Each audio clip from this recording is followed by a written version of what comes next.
पैल मेरूच्या शिखरी एक योगी निराकारी, मुद्रा लावणी खेचरी प्राणायामी बैसला.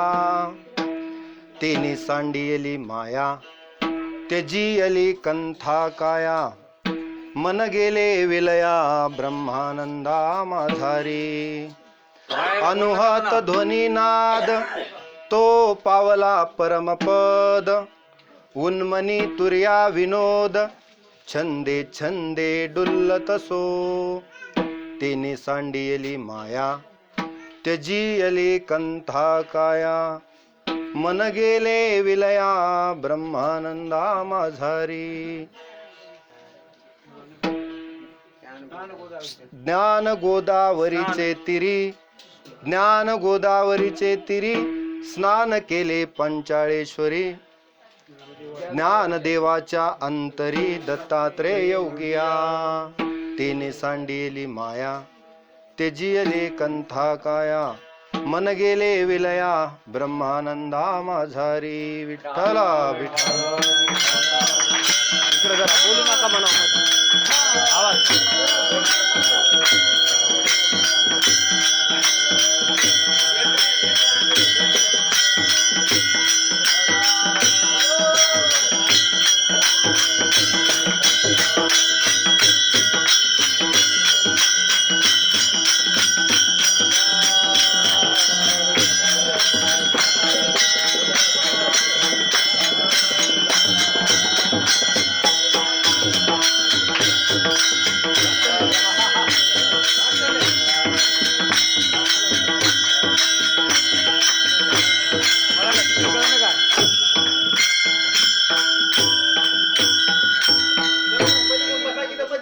माईक नाही, जरा मागे बोलू नका. शांतता जेवढी ठेवाल तेवढं ऐकायला. आमचं लक्ष विचलित होत. बोलू नका कृपया.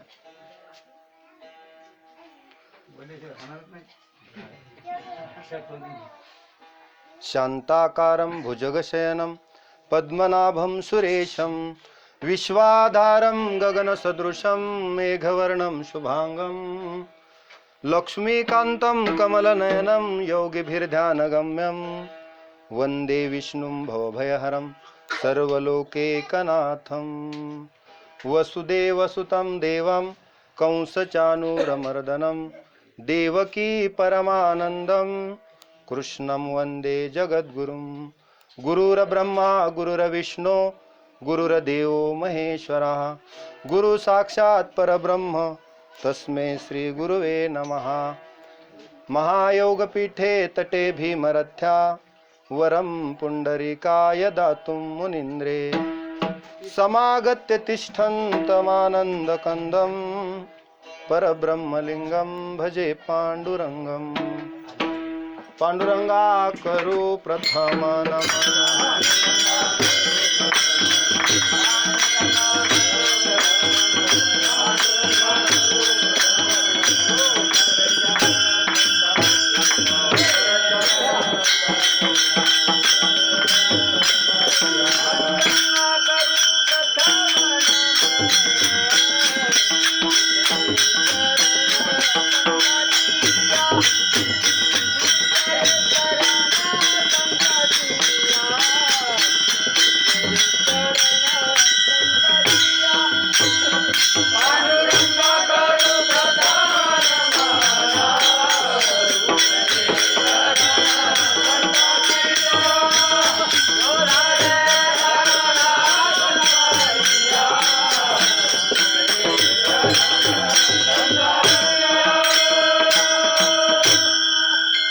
पांडुरंगा करू प्रथम नमन, दुसरे चरण संतांचिया.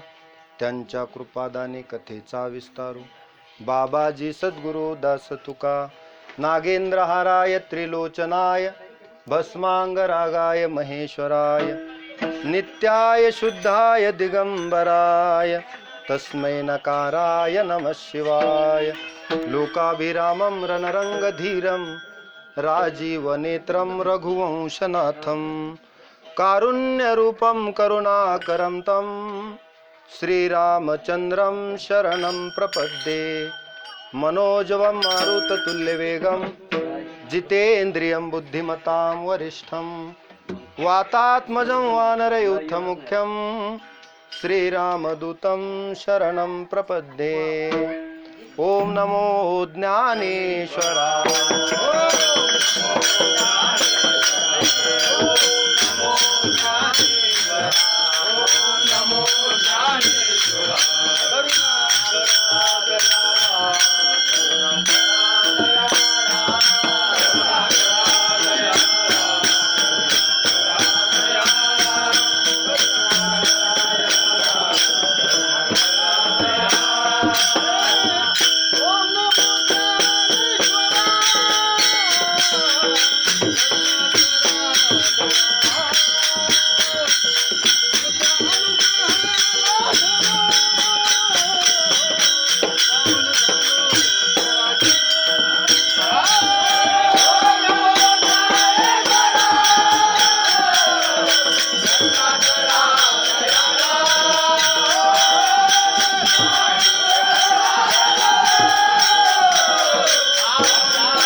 ज्ञानेश्वरा करुणा करा दयाळा. तुमचा अनुग्रह लाधलो पावन झालो चराचरी. ब्रह्मानंदं परमसुखदं केवलं ज्ञानमूर्तिं द्वंद्वातीतं गगनसदृशं तत्त्वमस्यादिलक्ष्यम्. एकं नित्यं विमलमचलं सर्वधी साक्षिभूतं भावातीतं त्रिगुणरहितं सद्गुरुं तं नमामि. विठ्ठला विठ्ठला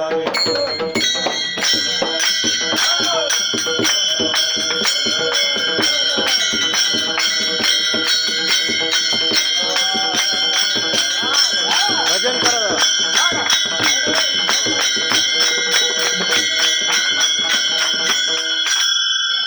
पैल मेरूच्या शिखरी एक योगी निराकारी. मुद्रा लावणी खेचरी प्राणायामी बैसला. तेने सांडियली माया त्यजियली कंथा काया. मन गेले विलया ब्रह्मानंदा माझारी. प्रस्तुत प्राप्त प्रसंगी मौजे देऊळगाव दुधाटे तालुका पूर्णा जिल्हा परभणी या ठिकाणी आयोजित केलेली ही कीर्तन रूपी सेवा निमित्त आहे दत्त जयंती. आज मार्गशीर्ष शुद्ध पौर्णिमा म्हणजे भगवान दत्तात्रेयाचा जन्मदिवस. मासानाम मार्गशीर्षोहम ऋतूनाम कुसुमाकरः. भगवान 10व्या अध्यायात गीतेमध्ये सांगतात की सर्व महिन्यामध्ये मार्गशीर्ष महिना माझी विभूती आहे आणि वसंत ऋतू सगळ्या ऋतूमध्ये माझी विभूती. विभूती योगात तसं तर भगवान म्हणतात यद यद विभूतिमत सत्वम श्रीमदुर्जितमेव वा तत्तदेवावगच्छत्वम मम तेजोंश संभवम. ज्या ज्या वस्तू तेज दिसल ऐश्वर्य दिसल ती माझीच अंशाची बनलेली आहे किंवा माझी विभूती आहे असं भगवान म्हणतात. विठ्ठला विठ्ठला. मग अशा पवित्र मार्गशीर्ष महिन्यात भगवान दत्तात्रेयाचा जन्म पौर्णिमेचा पूर्ण तिथी पौर्णिमा या पौर्णिमेला आणि अवतारही पूर्ण. भगवान दत्तात्रेयाचा आज अवतार म्हणजे आज जन्म म्हणून आपण दत्त जयंती निमित्त आयोजित केलेली ही कीर्तन रूपी सेवा आणि या सेवेसाठी निवडलेला अभंग ज्ञानियांचे राजे संत शिरोमणी अलंकापूर निवासी आणि विश्वाचे माऊली असणारे संत ज्ञानेश्वर महाराज. अभंग ज्ञानोबरायचा आहे आणि या अभंगाद्वारे ज्ञानोबराय समस्त लोकांना भगवान दत्तात्रेयाचं वर्णन, स्वरूप आणि कार्य याविषयी निर्देश या अभंगाद्वारे करतात. विठ्ठला विठ्ठला.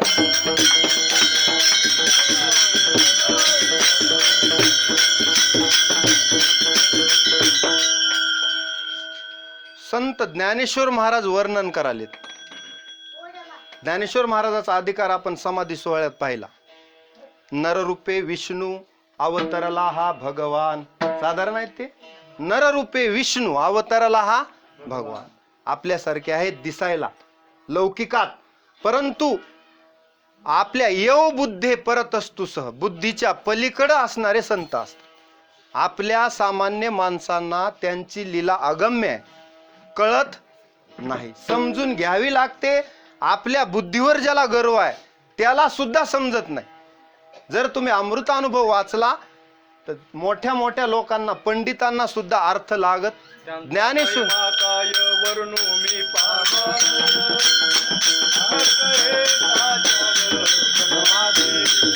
वा वा.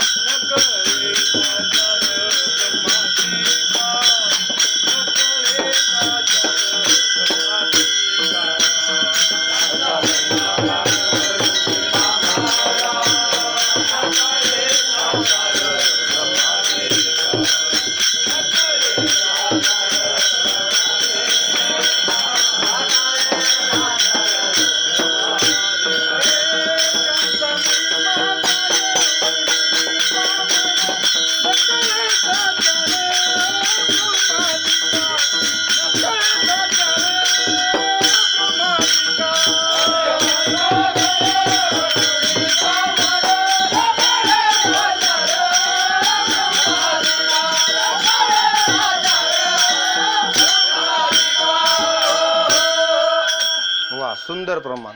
त्यांचा महिमा काय वर्णू मी पामर, नकळे साचार ब्रह्मादिका. ब्रह्मादिकांना अगम्य आहे. तेथील प्रमाण नेनवे वेदासी, ते जीव जंतुशी केवी कळे. मज पामर आहे काय थोरपण. आपल्याला कळणारा नाही तरी आपण समजून जर शरणागत आलो तर मात्र आपल्याला तो समजतो. ज्याला बुद्धीवर गर्व आहे त्याला समजणार नाही. आत्मनिष्ठ जरी झाले जीवन मुक्त तरी भक्ती सुख दुर्लभ त्यांना सुद्धा नाही. म्हणून तुकाराम महाराज म्हणतात ना, नको ब्रह्मज्ञान आत्मस्थिती भाव. आम्हाला ते नको. मी भक्त तू देव ऐसे करी असं आम्हाला पाहिजे. का? कारण भक्ती सुख कुणालाही भेटत नाही. या भक्ती सुखासाठी वैकुंठीचे जन सदा इच्छितात. काही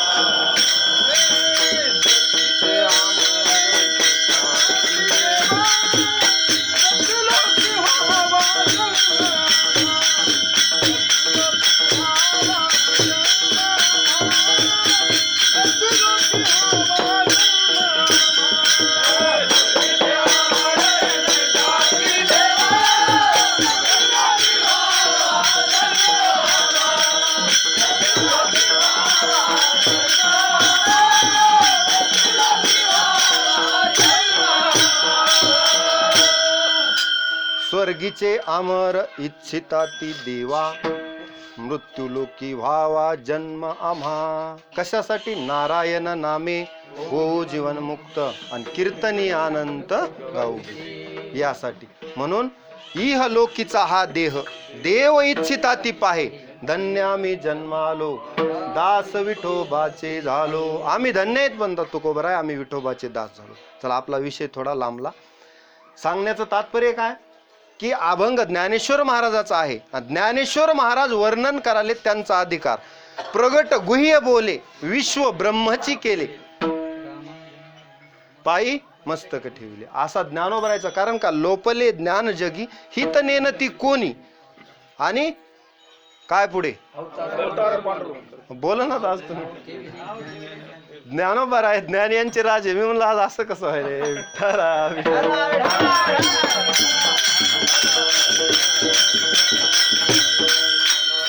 ज्ञानोबरायांचा अधिकार आहे. ज्ञानोबराय वर्णन करतात. लक्षात घ्या, एक योगी दुसऱ्या योग्याच्या खुणा ओळखतो. दत्तात्रेय महाराज योगी आहेत आणि गुरुस्थानी आहेत. गुरु तत्व प्रधान कुणाकडे असेल तर दत्तात्रेयाकडे. आणि ज्ञानोबराय सुद्धा योगी आहेत. योगीच योग्याच्या खुणा ओळखू शकतो. बरोबर आहे. शेतकऱ्याचं काय जर चुकलं तर शेतकरीच ओळखू शकेल शेतातल्या कामाबद्दल. दुसऱ्याला काय कळेल? ज्याला त्याचा अनुभव आहे त्यालाच कळेल, आहे का नाही. म्हणून योगी योग्याच्या खुणा समजतो. म्हणून ज्ञानोबरायांनी बरोबर योग्याच्या खुणा या अभंगात प्रगट केलेल्या आहेत. ज्ञानेश्वर महाराज योगी आहेत. ज्ञानराज माझी योगियांची माऊली. योग्यांची सुद्धा माऊली ज्ञानोबराय आहेत. म्हणून योग्यालाच योग्याच्या खुणा जेने निगमवल्ली प्रगट केली. पण ज्ञानेश्वर महाराज, आता तुम्हाला योगी मागच्या कीर्तनातच सांगितलं मी, तस्माद योगी भव अर्जुना. योगी म्हणजे नित्य भगवंताशी जोडलेला आणि इंद्रिय संयम आणि आत्मवृत्तीत लीन झालेला असा योगी. असे दत्तात्रेय महाराज, त्यांचं वर्णन ज्ञानोबराय करतात की दत्तात्रेय योगी कसे आहेत, त्यांच्या खुणा काय आहेत, राहतात कुठे आणि स्वरूप कसं आहे आणि कार्य काय आहे, एवढ्या गोष्टीचा उलगडा ह्या अभंगाद्वारे केलेला आहे. विठ्ठला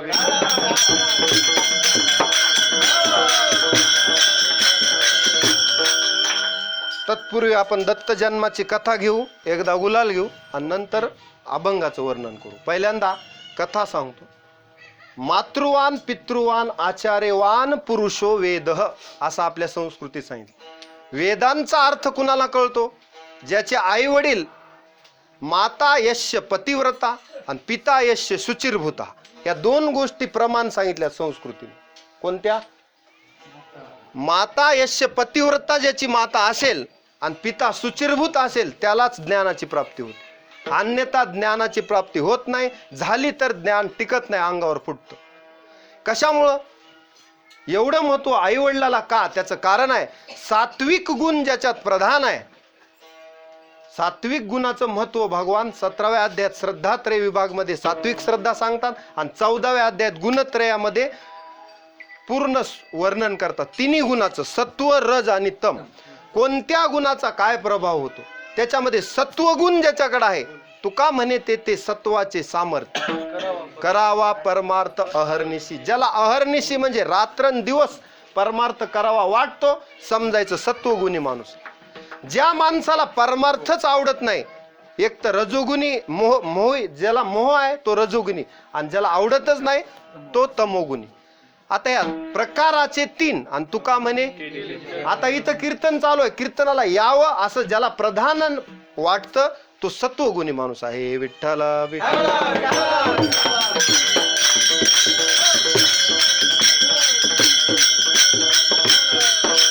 आहार बी त्याच्यानुसार तिघांचा 3 आहे. सात्विक आहार, राजस आहार आणि तामस आहार. आहारानुसार मन बनत असत. म्हणून आहार कसा असला पाहिजे? सात्विक आहार असला पाहिजे. सात्विक आहार कोणता? भगवान गीतेत सांगतात सात्विक आहार कोणता. विठ्ठला विठ्ठला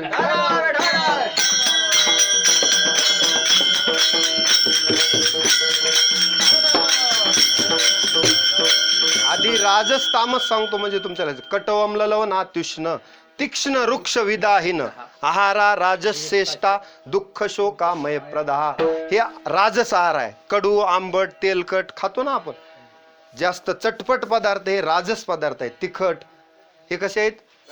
राजस. आणि यात यामम गतरसम पूती परियुषितम यत, हे काय झाला? तामस आहार झाला. आणि आता राहिला सात्विक आहाराची सुरुवात सांगा. विठ्ठला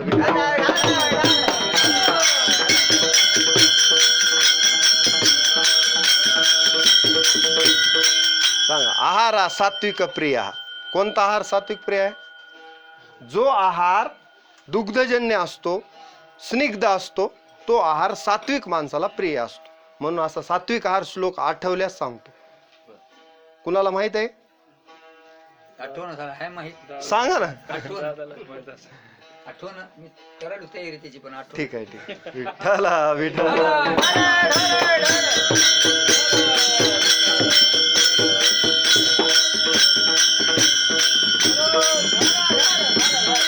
असं होतं. चला पुढे काय सांगू लागलो मी. सात्विक ज्याचे आई वडील आहेत तयाचा हरिक वाटे देवा.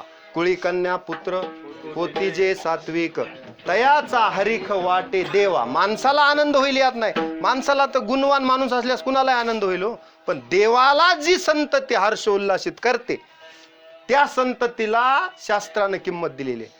म्हणून मातृवान पितृवान हे सांगत होतो मी. आचार्यवान पुरुषो वेद. त्याला वेदाचा अर्थ कळतो. म्हणून तुकोबराय म्हणतात ना, वेदांचा तो अर्थ आमासीच ठावा हेरानी व्हावा भार माथा. वेदांचं जे सार आहे ते आम्ही काढलं आणि वेदांचं सार कुणाला निघतंय तर मातृवान पितृवानकडे घातलं. म्हणजे आई वडिलाला किंमत दिली. किंमत दत्तात्रेयांना नाही, किंमत कुणाला दिली? आत्री अनसूयेला दिली. का? मातृवान पितृवान आचार्यवान पुरुषो वेद. कारण का किंमत कुणाला दिली? आपुलिया हिता जो असे धन्य माता पिता तयाची. कुणाला किंमत आहे? आई वडिलाला. म्हणून त्यांच्या आई वडिलाची किंमत सांगतो म्हणजे दत्तात्रेयाची किंमत लक्षात येईल.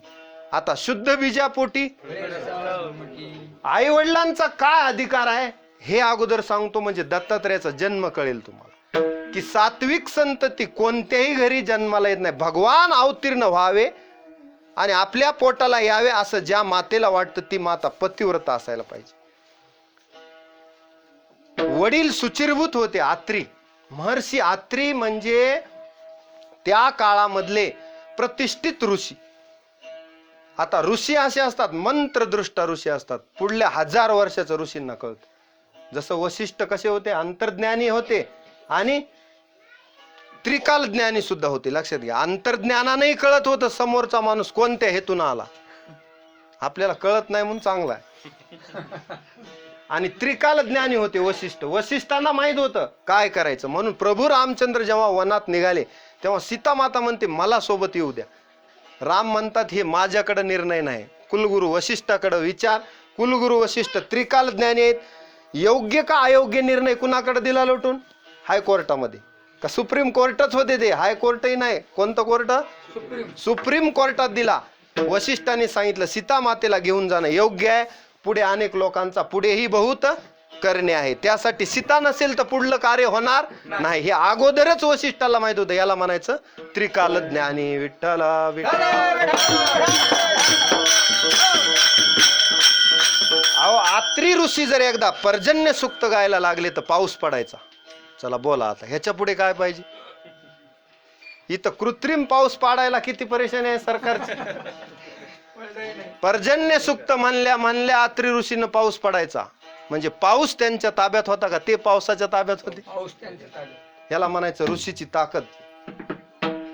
अहो आत्री नुसतं नाव जरी उच्चारलं तर आपले 7 जन्माचे पातक जातात. नुसतं आत्री म्हणल्या एवढी आत्रीचा महिमा आहे. त्रिगुणात जे आहे ते आत्री. गुणातीत स उच्चते. त्यांना काय म्हणायचं? आत्री ऋषी. गुणातीत होते कोण? आत्री ऋषी. म्हणून ऋग्वेदात एक आत्री ऋषीच्या नावावर एक 5वं मंडलच त्यांच्या नावावर आहे. ऋग्वेदात 4 वेदापैकी ऋग्वेदात जे सूक्त आहेत त्या सूक्तामध्ये पर्जन्य सूक्त आत्री ऋषीच्या नावावर 5वं मंडलच वेदातलं त्यांच्या नावावर. निसर्गाशी एकरूप झालेला महात्मा. अहो व्याघ्रहीन खाती सर्पताय हे जे वर्णन आहे ते आत्री ऋषीच्या बाबतीत सार्थ आहे. त्यांनी शत्रू मित्र समान असतात. त्यांना सम शत्रूच मित्रेच तथा मानापमान. काय वृत्ती असेल? सूर्याला अंधारानं गिळलं म्हणजे राहून त्यावेळेस सूर्य अंधारातून सोडवायचं काम आत्री ऋषींनी केलं. एवढा आत्री ऋषीचा महिमा होता. म्हणून आत्री जरी नुसतं तोंडानं म्हणलं तर आपलं पातक जातं. एवढं आत्री ऋषीचं महात्म्य आहे. आणि ऋषींचं हे ऋण आहे आपल्यावर. ऋषींचं हे ऋण आहे. त्या काळामध्ये ऋषींनी यज्ञ केले, तप केलं, दान केलं. आपल्या हातून कुठला यज्ञ नाही, दान नाही, तप नाही. कलियुगात माणसं फक्त भाकर खाणे आणि आराम करणे.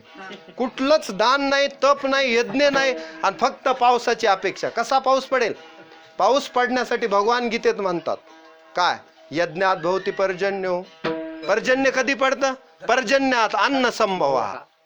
यज्ञात भवती पर्जन्य. यज्ञ केला तर पाऊस पडेल. यज्ञ वेगवेगळ्या प्रकारचे भगवान 4थ्या अध्यायात सांगतात. द्रव्य यज्ञ असतं पोयज्ञ, ज्ञान यज्ञ असतं तापरे, स्वाध्याय ज्ञान यज्ञाश्चे यतय संसित व्रता. हा विठ्ठल विठ्ठल.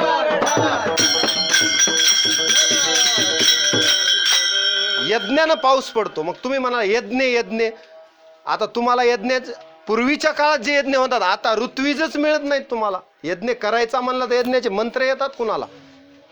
यज्ञाचे मंत्र यायला दशग्रंथी ब्राह्मण लागतो, शुद्ध सात्विक आणि वेदांचं पठण केलेला आहे. जो ब्राह्मण गीतेत सांगितला शमो दमस्तपसोचम शांतिम रार्जो मेवच ज्ञानम विज्ञानमास्तिक्यम ब्रह्म कर्म स्वभावजम. सांगा आता असा कोण भेटल? कलियुग आहे. इथं माणसांना वेळच नाही. कीर्तनाला लेट झाला तर वाटतंय उशीर झाला. तर तप एका पायावर जर दिवसभर तप करायला लावल्यास पुन्हा ह्या महाराजाच्या कीर्तनाला नको. विठ्ठला विठ्ठला.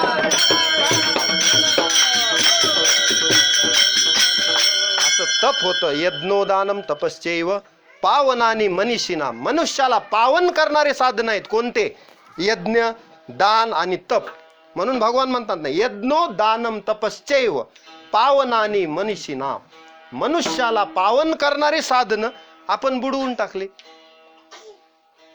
अहो हे जे तीर्थयात्रा, यज्ञ, दान, तप, एकादशी व्रत दिले होते ना, हे आपल्याला भगवत प्राप्तीसाठी ऋषींनी दिले होते. पण कलियुगात माणसाला ह्याच्यावर विश्वासच नाही. तुका म्हणे नाही विश्वास ज्या, मग पहावे पुराणी विचारून. ज्यांना पुराणावर विश्वास आहे, भगवंतावर विश्वास आहे, त्यांना ते आताही फळ देतात. तेवढ्या तीव्रतेनं ते व्रत केलं पाहिजे. आज कलियुगामध्ये यज्ञ दान तप जाऊ द्या सोडा, नामस्मरणासारखं साधन संतांनी दिलं. अवघड आहे का? तुका म्हणे सोपे काय अवघड आहे? येथे काही कष्ट का लागतात? रामकृष्ण हरी म्हणायला काय काय तुझा जीव जातो. रामकृष्ण हरी एवढं म्हणायला म्हणजे सोपं साधन आहे. सोपे वर्म आम्हा सांगितले संती. सोपं आहे. ज्ञानदेव म्हणे नाम हे सुलभ, पण घेणारे किती आहेत? नामधारक जर शोधले विरळा पावे विरळा पावे विरळा पावे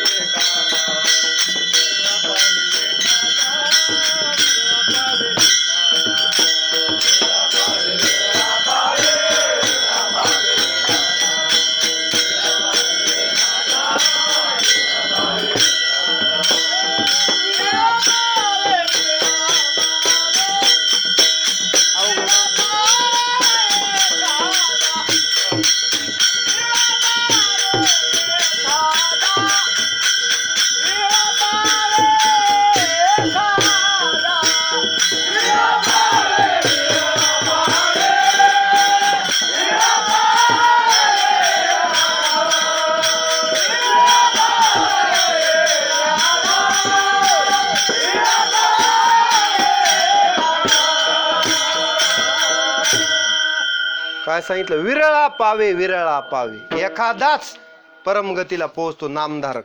त्याचं कारण आहे नामधारक शुद्ध अंतकरणानं नाम घेणारा, ज्याचं अंतकरण शुद्ध झाले, चित्त शुद्ध झाले आणि पवित्र अंतकरणानं नाम घेतो ना, असा नामधारक. नुसतं वरून रामकृष्ण हरी म्हणणारा नाही. अंतर शुद्ध पाहिजे आणि तेवढं प्रेम पाहिजे भक्ताला. भगवंताचं नाव घेतल्या बरोबर डोळ्यातून अश्रू यावेत. काय देवाचे माझे उपकार आहेत, देवाची कृतज्ञता वाटावी, प्रसन्नता वाटावी मंदिरात गेल्यास, आणि रडू यावं, अश्रू यावेत, अश्रू डोळ्यातून. काय भगवंता हे शरीर दिलंस, देह दिलास, सगळी सृष्टी माझ्यासाठी बनवलीस, तरी मी रडतोय. किती रडतोय? किती दिवस मला जगायचं का? अमर होणार आहे मी? अमर होण्यासाठी नाही, पण तुझं प्रेम किती आहे सृष्टीवर. योग्य वेळी तू आम्हाला पाऊस देतोस, अन्नधान्य देतोस, आम्हाला जगवतोस, खाल्लेलं पचवतोस, रक्त बनवतोस, हृदय चालवतोस. अरे तूच आमची सेवा करतोस देवा, आम्ही तुझी काय सेवा करावी? सर्वस्यचा हम हृदय सन्निविष्टो. सगळ्यांच्या हृदयात राहून देव आपलं हृदय पंपिंग करत आहे. सगळं रक्ताभिसरण हे कधी आपल्याला कळालं? कुठली त्यानं मोबदला घेतला, सेवा घेतली? सूर्यप्रकाश दिला कधी तुम्ही तहसील अर्ज दिला सूर्यप्रकाश मिळण्याबाबत? फुकट दिला? लाईट बिल देतं का फुकट सरकार? नाही. फुकट सूर्यप्रकाश, फुकट हवा.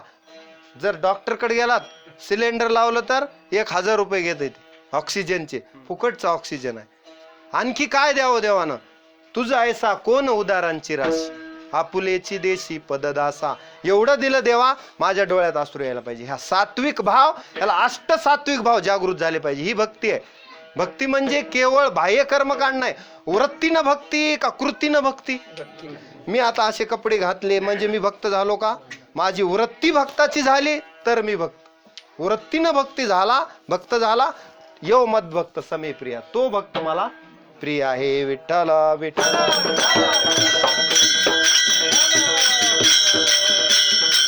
चला, आत्री ऋषी असे भक्त होते. स्वतः ऋषी म्हणजे काय? भगवंताचे अंशावतारच असतात. त्या ऋषींनी समाजासाठी आपला जीव झिजवलेला असतो. देह कष्टविती, आपला जीव समाजासाठी जीवन समर्पित केलेला असतं ऋषींनी, एका एका गुणासाठी. अहो, महर्षी दधीची महर्षींनी वृत्रासूर मारायचा होता, तर आपल्या शरीरातल्या अस्थी दिल्या, म्हणजे बलिदान दिलं. आणि इंद्रानं मग त्या अस्थीपासून वज्र बनवलं, मग वृत्रासुराचा वध केला. म्हणजे देवाच्या कार्यासाठी देह जावो अथवा राहो, अशी वृत्ती त्यांची होती. विठ्ठला विठ्ठला. त्यामधलेच एक ऋषी म्हणजे आत्री. आता बाकींच्या ऋषींचं राहू द्या, नंतर कधी बघू. आता आत्री ऋषीचा महिमा का? कारण पिता यश शुचिरभूता चालू आहे आपलं. ज्यांचे पिता आत्री ऋषी, भगवान ज्यांच्या ताब्यात होता, भगवंताचे लाडके भक्त होते, ते आत्री ऋषी. आत्री ऋषींचा अधिकार एवढा कळू द्या अगोदर, एखादा विषय कमी होऊ द्या. आत्री ऋषींचा अधिकार कळाला. आता आत्री ऋषी असे म्हणल्यास पत्नी कशी असेल? आपल्यासारखी पत्नी, त्याच तोला मोलाची.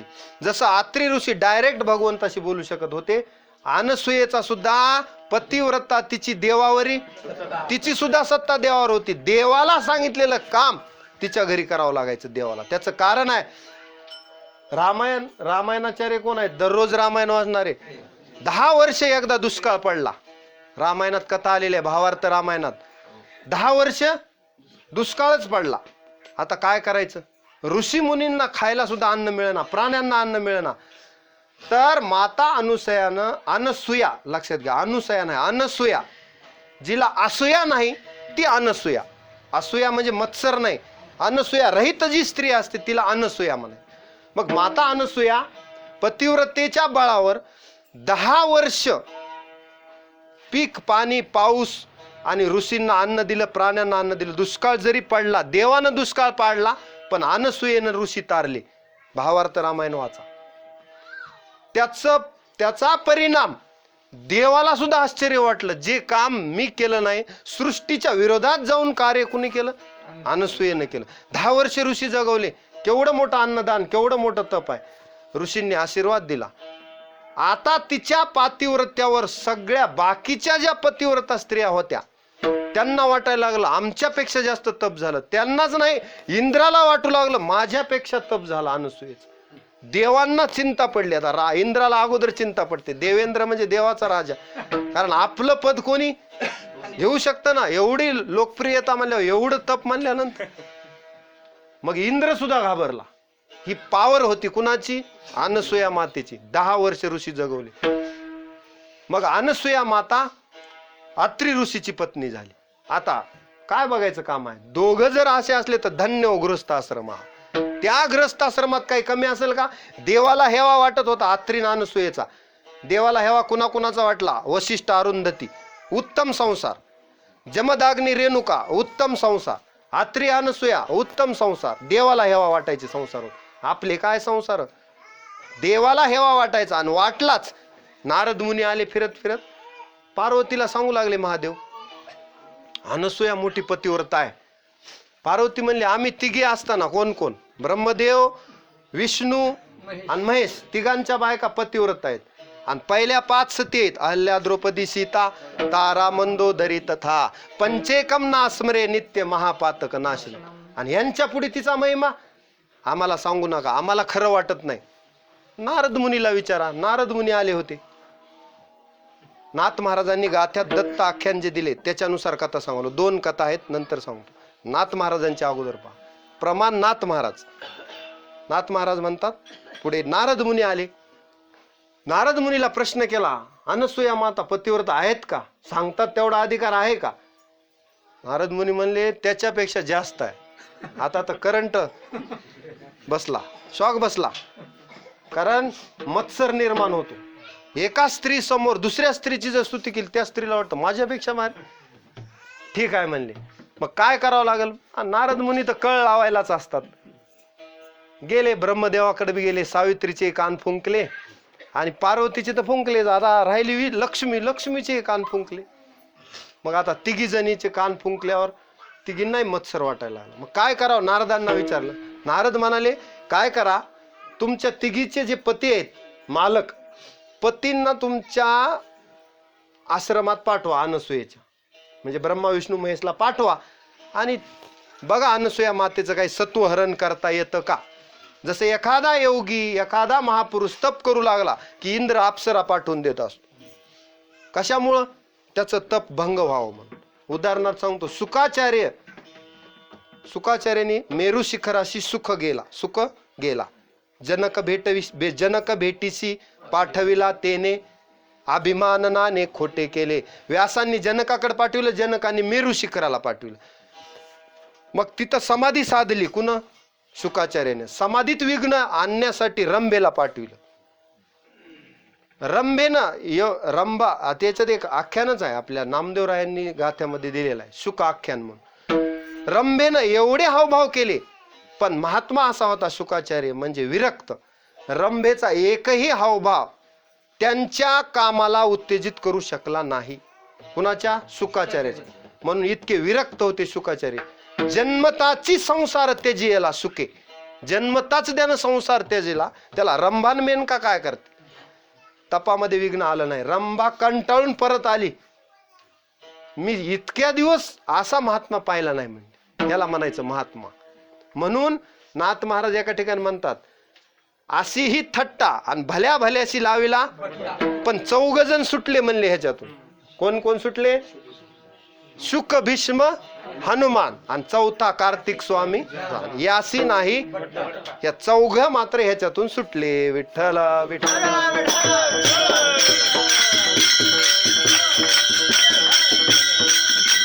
मग आले तिन्ही देव अत्रि ऋषीच्या आश्रमात आले. अनसूयेला म्हणले, भिक्षान दे. अनसूया माता बाहेर आल्या. आता आपल्या दारावर आलेले अतिथी परत गेले नाही पाहिजे, कारण अतिथी देवो भाऊ. आपल्या घरी अतिथी आला, कमीत कमी त्याला पाणी तरी द्यावं, फुकाचे जीवन तरी पाजा, कमीत कमी. नका घालू दूध जयामध्ये सार, ताकाचे उपकार तरी करा. ठीक आहे म्हणले, अतिथी देवो भव संस्कृतीच आहे. कारण सीता मातेला सुद्धा लक्ष्मण रेखा ओलांडून भिक्षा का घातली? रघुकुळाची रीत होती की रिकाम्या हाताने याचक गेला नाही पाहिजे आणि एकदा दिलेली जबान पुन्हा परत नाही. प्राण जाई पर अशी रघुकुळाची रीत होती. आता इथं सकाळी माणसं वचन देतात आणि दुपारी मी म्हणलो नव्हतो मालकिनीला विचारून सांगतो. आता सकाळी 4 माणसात बोलला, पुन्हा मालकिनीची परवानगी घ्यायला जमतं का? असं तसं नव्हतं. एकदा शब्द गेला. मग सीतेला प्राण संकट ओढावलं, पण भिक्षा घातली का नाही रावणाला?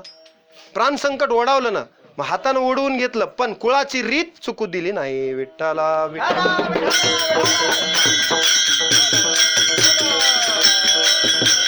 चला, आपला विषय काय चालू होता? तिन्ही देव आले.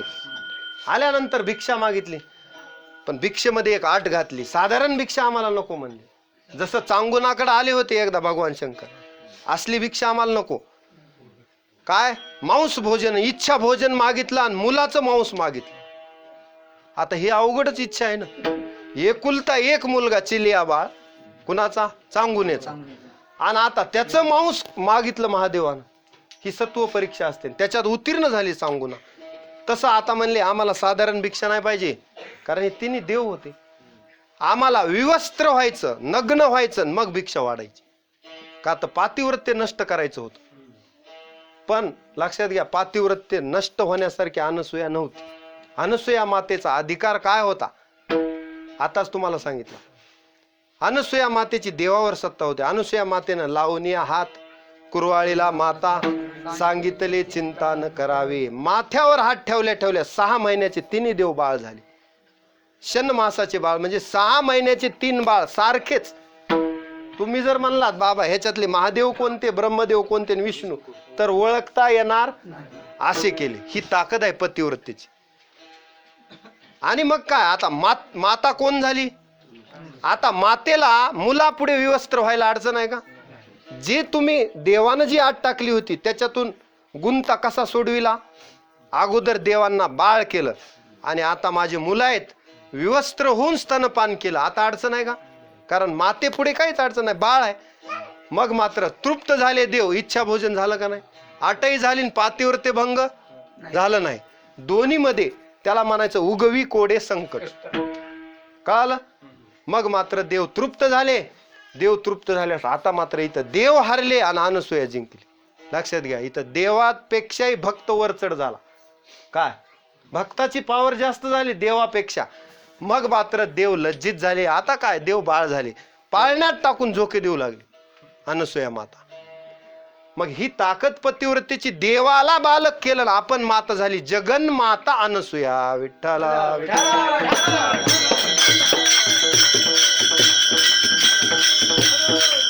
असं झाल्यानंतर मग मात्र आता बरेच दिवस झाले.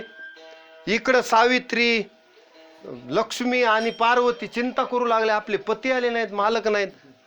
आपण जर कीर्तनावरून लवकर घरी नाही गेला तर वाट बघतात का नाही? इथं 6 महिने वाट कोण पाहिजे? इथं काय उर्मिला आहेत थोड्याच आपल्या लक्ष्मणाची इतके दिवस वाट बघायला? परवानगी घेऊनच यावं लागतं, परवानगी घेऊनच अपॉइंटमेंट घ्यायची म्हणायचं. असा काळ आहे सध्या, विचित्र परिस्थिती आहे. तुम्हाला वाटलं का महाराज सुटले त्याच्यातून? कंबर बांधली म्हणजे महाराजाला तर फार अवघड आहे. इकडे 4 माणसात तुम्हाला काय आलं?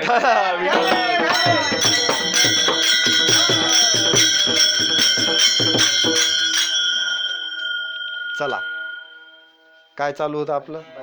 हा, नंतर मग ह्या 3 जणींची चिंता वाढू लागली. नारद मुनी म्हणाले, जा आता पहा काय झालंय, मला काय माहित, मी जे सांगितलं ते तुम्हाला, माझं काम संपलं. कळ लावून द्यायची बघायचं है ना, असते काही माणसं. पण नारदांची कळ लावून देणं सुद्धा पुढे विश्वासाठी काहीतरी कल्याण व्हावं म्हणून होते. बरं लक्षात घ्या. म्हणजे नारद म्हणजे महर्षी नारद आहेत ते. प्रल्हाद नारद पराशर पुंडरिक. अगोदर सकाळी नाव घ्यावं लागतं त्यांचं. प्रल्हाद महाराज, तुमचं नाव आम्हाला अगोदर घ्यावं लागतं. सकाळी उठल्या उठल्या परम भागवतान स्मरामी आहेत ना तुम्ही. चला, मग नारदांनी सांगितल्याप्रमाणे पुन्हा त्या स्त्रिया चिंता केली. गेल्या अनसूया मातेकडे. 3 जणी आल्या. अनसूया मातेने सांगितलं, हे तुमचे 3 पती. मी काही ह्यांना आमंत्रण दिलं नव्हतं. दिलं होतं का? त्यांचे तेच आले, मी त्यांचं इच्छा भोजनही घातलं. आता तुम्ही 3 ओळखा आणि आपल्या आपल्या घरी घेऊन जा. माझा संबंध संपला. मग कुठं आता पावर आहे या 3घींची?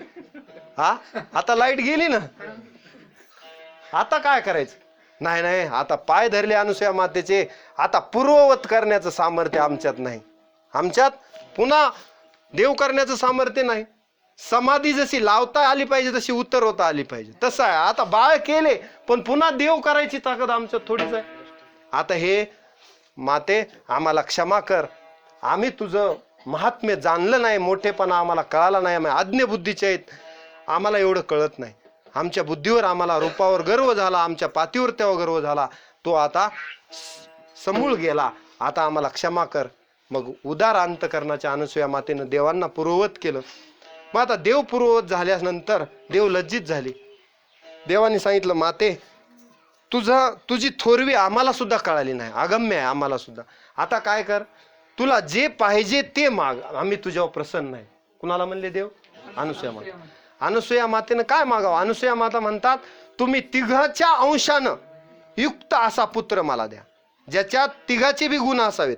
कुणाकुणाचे? ब्रह्मदेव, विष्णू, महेश.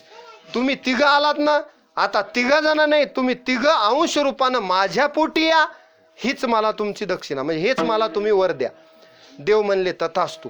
आणि मग अनसूयेच्या पोटी भगवान दत्तात्रेयाचा जन्म झाला. विठ्ठला विठ्ठल. अत्रीची अनसूया असे गरोदर. अत्रीची अनसूया. आता हे अभंग आपण घेऊ आणि त्याच्यानुसार दत्तात्रेयाचा जन्म साजरा करून उर्वरित अभंग पुन्हा सोडू. काय अडचण नाही ना. अभंग तुम्ही जन्माचा अभंग घ्या. तुम्हाला दिला का नाही? जन्माचा अभंग मना पुढे आणि गुलाल द्या सगळ्यांना. हे खालचा अभंग आहे जन्माचा. खालचा हे अभंग घ्या आणि पुन्हा शेवटला निर्गुण निराकार आकारले म्हणलं की पुंडलिका घ्या. हरी अवतार विश्वतार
भगवान दत्तात्रेयाचा जन्म उत्सव आपण साजरा केला.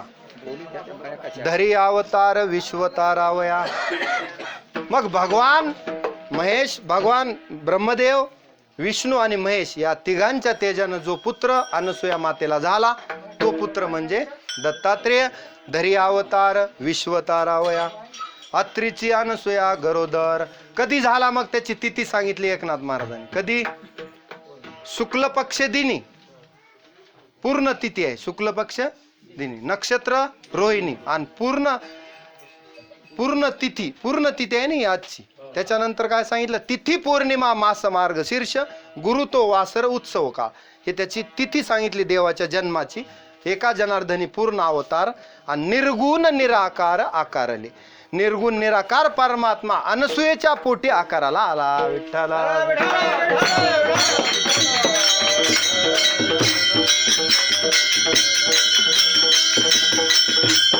एवढी पतिव्रतेची सत्ता आहे की देवाला पोटी यावं लागलं बाळ म्हणून. मग तिघाच्या अंशानं झालेला पुत्र. आता लक्ष द्या, देवांनी दिला म्हणून दत्त. दत्तात्रेयाची फोड लक्षात घ्या.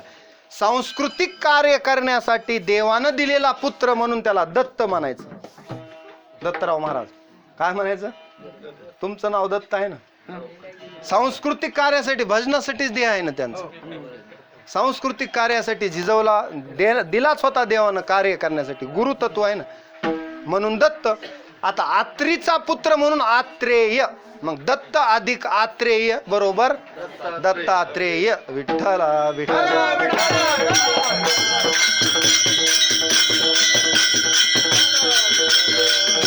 काल दत्त आणि आत्रेय, एखादा आत्री ऋषीचा मुलगा म्हणून आत्रेय, दत्त आत्रेय बरोबर दत्तात्रेय. मग असे दत्तात्रेय योगी जन्माला आले. आता आई वडिलाचा अधिकार कळाला, आता दत्तात्रेयाचा जन्म झाला. एक दुसरी कथा अशी आहे की 3 देवाच्या अंशापासून एक सोम झाला, चंद्र. कुणाच्या? ब्रह्मदेवाच्या अंशापासून. विष्णूच्या अंशापासून दत्त झाले आणि महादेवाच्या अंशापासून दुर्वास नावाचा पुत्र आत्रीला झाला, अशी एक दुसऱ्या ग्रंथात कथा आहे. पण या 3 देवाच्या अंशाने उत्पन्न झालेला दत्तात्रेय या कथेची सगळ्या ग्रंथात एक वाक्यता आहे. विठ्ठला विठ्ठला.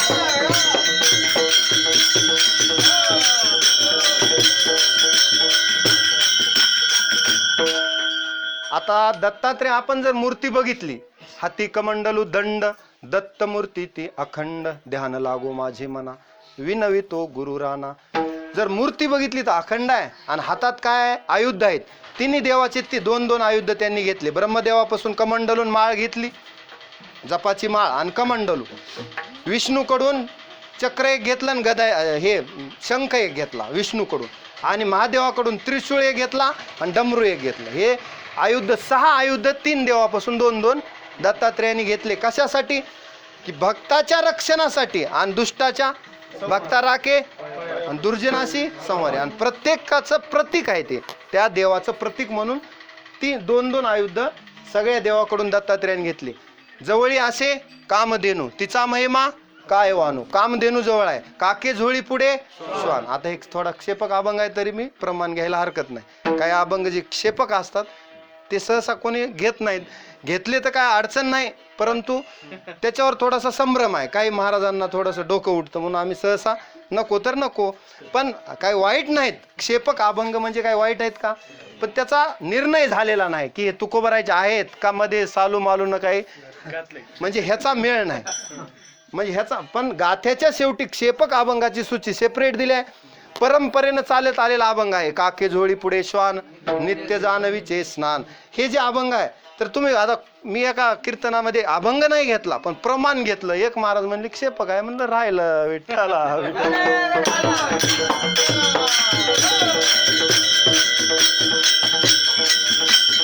मी आपलं गुरु नमन करावं म्हणून 3 शिरे 6 हात तया माझे दंडवत गाऊन घेतलं.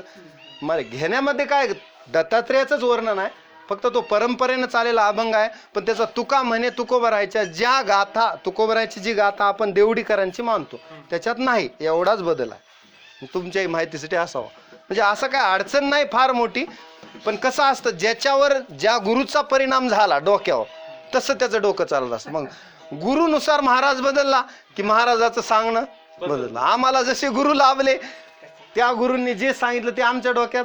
आता आम्ही विद्यार्थ्याला जे सांगितलं, अर्जुनला सांगितलं, अर्जुन काय करणार? गुरुजींना सांगितलं तेच ऐकणार ना. खरं कोणाचं? आमच्या गुरुजींना सांगितलं, दुसऱ्याचं आम्हाला नाही. कारण तसंच आहे ना, गुरुचं आपण प्रामाण्य मानतो. विठ्ठला विठ्ठला.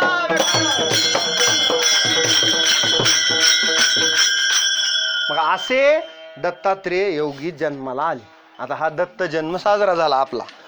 आता आपल्या अभंगाकडे थोडंसं वळू, म्हणजे वेळ होत आलेला आहे. 1:30 वाजलाय, 1:30 वाजला. अर्ध्या तासात अभंग बघू. आता ज्ञानेश्वर महाराज जे दत्तात्रेय जन्माला आले अनुसूया आणि आत्रीच्या पोटी, त्यांचं वर्णन करतात. दत्तात्रेय महाराज कसे होते, दत्तात्रेय महाराजाचं स्वरूप काय, ह्याचं वर्णन ज्ञानेश्वर महाराजांनी केले. आता तुम्ही म्हणाल अगोदर आई वडिलाचं सांगितलं ते गरजेचं होतं. भावार्थ रामायणात आणखी एक कथा आली बघा, अरण्यकांडामध्ये 2राच अध्याय आहे. कोणता?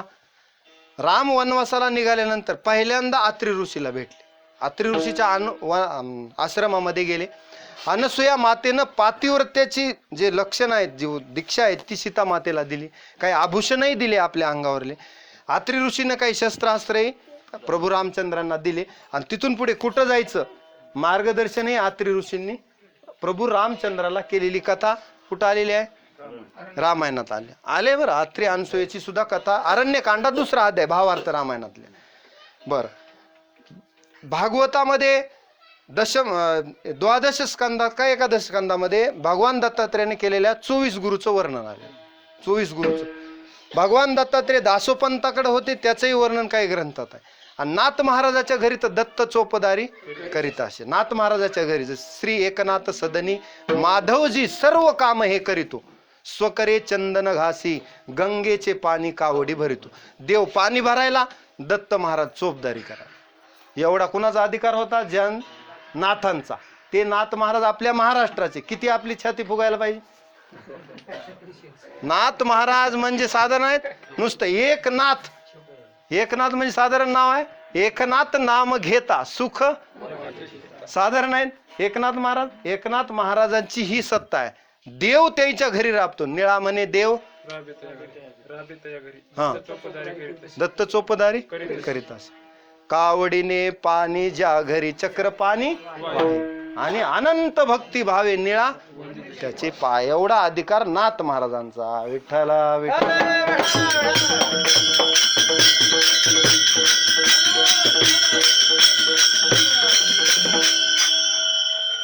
भगवान दत्तात्रेय म्हणजे योगी आहेत आणि गुरु तत्व आहे. म्हणून भगवान दत्तात्रेय कुठे राहतात? अभंगाचं प्रथम चरण.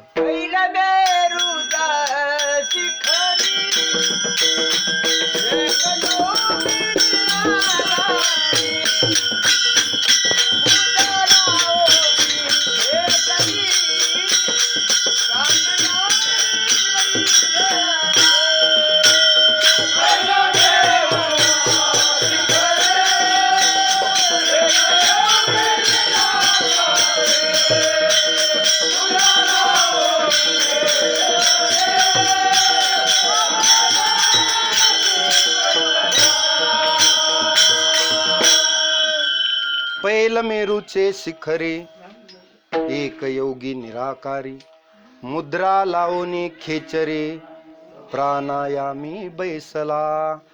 आता कसे आहेत दत्तात्रेय महाराजाचं वर्णन आहे का? तर योगी म्हणल्यानंतर योग्याचं वर्णन थोडं शांत चित्तानं ऐकावं लागतं.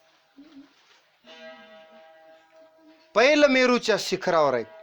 आता मेरू पर्वत हे साधना करण्याचं ठिकाण आहे. आता भगवान दत्तात्रेय फिरते आहेत बरं. दत्तगुरु कसे आहेत? फिरते आहेत. एका ठिकाणी योगी लोक जास्त काळ थांबत नाहीत. बघा, भगवान दत्तात्रेय स्नानाला जातात वाराणसीला, दुपारी जेवायला येतात कोल्हापूरला, विडा तांबूल भक्षण करायला राक्षस भुवन बीडला, स्नान करायला पंचाळेश्वराला, वाराणसीत झालं ना, झोपायला माहूरला. योगी इतके फिरते असतात.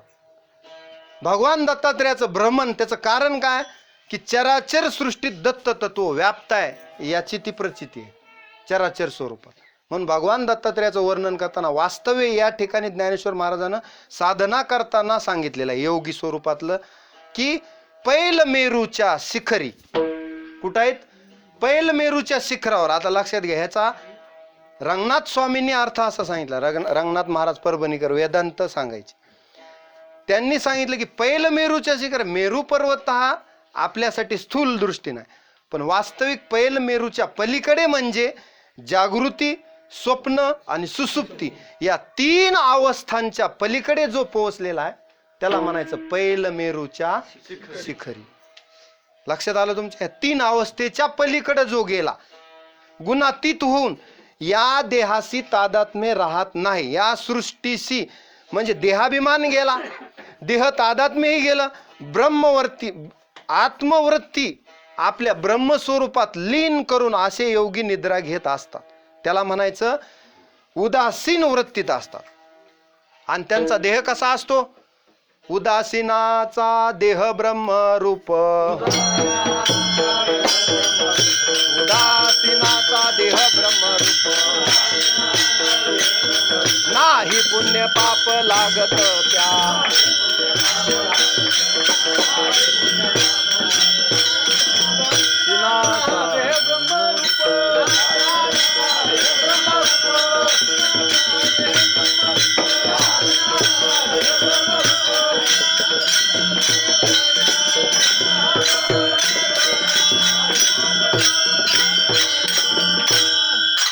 उदासीन माणसाचा देह कसा असतो? उदासीनाचा देह ब्रह्मरूप. ब्रह्मरूप देह झालेला असतो. तुमच्या आमच्यासारखा देह नसतो. ते देहावर नसतात. देहीच विदेही भोगुदशा. देह आपल्यासाठी दिसायला असतो. त्यांची वृत्ती आत्मस्वरूपात लीन झालेली पुन्हा परत माघारी घेत नाही. अशा वृत्तीत भगवान दत्तात्रय आहेत. आता वृत्ती लक्षात घ्या एकाग्र चित्तानं तर कळेल. कारण योग कळणं एवढं सोपं आहे का? योग कळणं एवढं सोपं नाही.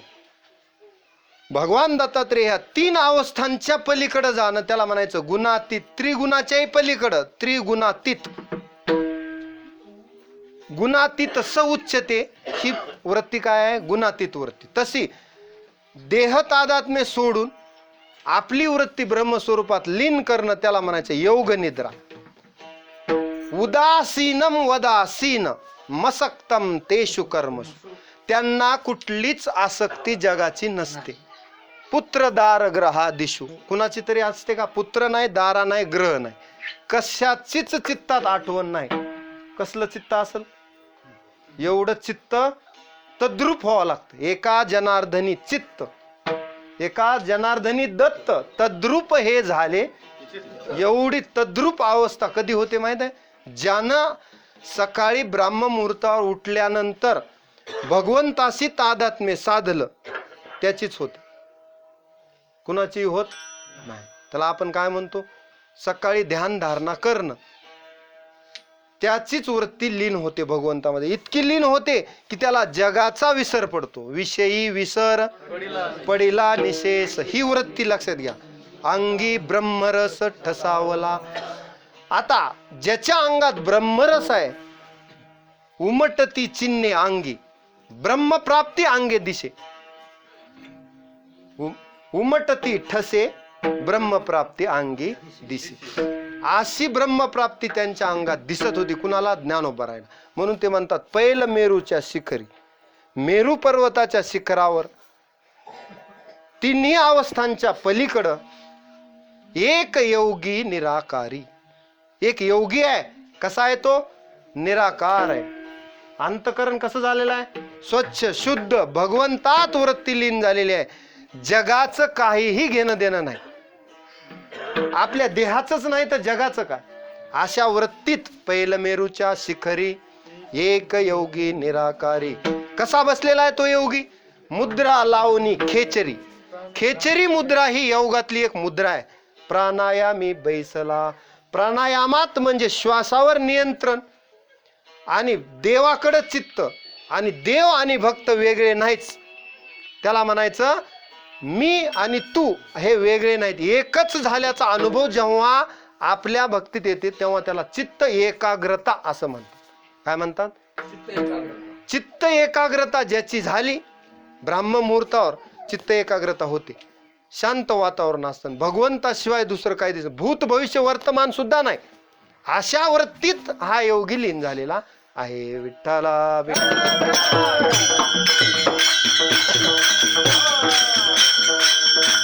खेचरी मुद्रा लावून प्राणायाम करत आपल्या ब्रह्मवृत्तीत लीन असलेला योगी एक योगी दिसला ज्ञानेश्वर महाराजाला. ते म्हणजे दत्तात्रय. आणखी ते सांगतात की या योग्याकडे असं काय आहे की निराकार वृत्ती झालेली आहे. कुणाची? दत्तात्रेयच. आता निराकार वृत्ती झालेली आहे. त्याचबरोबर खेचरी मुद्रा लावलेली आहे योगामधली. ही मुद्रा साधारण आहे का? योगी माणसालाच हे जमतं. कुणालाही जमतं? योगी माणसाला हे साध्य होतं. मग या योग्याच्या खुणा ज्ञानेश्वर महाराजांनी ओळखल्या. मग ज्ञानेश्वर महाराज म्हणतात एवढंच नाही तर या योग्यानं आपल्या अंगावरली कंथा जी संन्यासाची कंथा असते ती सांडली आणि मायेच्या पलीकडे गेला अभंगाचं ध्रुवचरण.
मने सांडियली माया त्यजियली कंथा काया मन गेले विलया ब्रह्मानंदा माझारी. मन कुठं गेलं? ब्रह्मानंदात. ब्रह्मानंदात लीन आत्मनेवात्मना तुष्ट स्थित प्रज्ञस्त दोच्यते. आत्मवृत्तीत लीन. आत्मानंदापेक्षा मोठा आनंद जगात नाही. कोणता मोठा आनंद आहे सगळ्यात? आत्मानंद. सगळ्यात मोठा आत्मानंद आहे. कुठल्याही विषयाशिवाय माणसाला आनंद भेटतो, पण ते कुणाला भेटतो? योगी साधली जीवना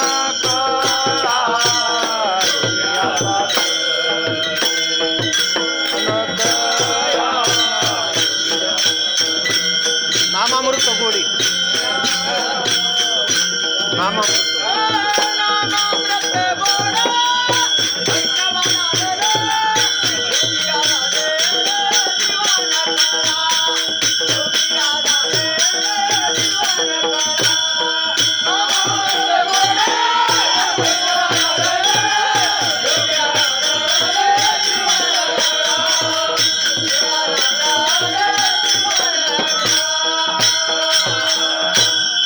कुणाला साधली ही जीवन कळा?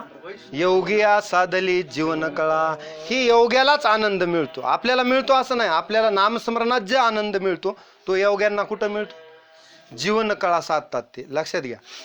आपली वृत्ती तुम्ही जर 6वा अध्याय गीतेचा वाचला, आत्मसंयम योग, आता वेळ कमी आहे थोडक्यात सांगतो. युक्त आहार विहारस्य युक्त चेष्टस्य कर्मसु युक्त स्वप्नावबोधस्य योगो भवती दुःख. योग कुणाला साध्य होतो म्हणतात देव? अति खाणाऱ्यालाही योग साध्य होत नाही, कमी खाणाऱ्यालाही होत नाही. लक्षात आहे? म्हणजे न खाणाऱ्याला काहीच न खायचं म्हणल्या शरीर चालत नाही. शरीराची क्रिया धर्म चालतील का? आणि अति खादाडालाही योग साध्य होत नाही, आणि उपाशीच राहणाऱ्यालाही योग साध्य होत नाही. परिमित आहार, युक्त आहार विहार, नेम इंद्रियासी सार, नसावी बासर, निद्रा बहुभाषण. एवढे त्याला काय सांगितलेत? पथ्य सांगितलेत. पथ्य नाम विठोबाचे अनेक वाचे.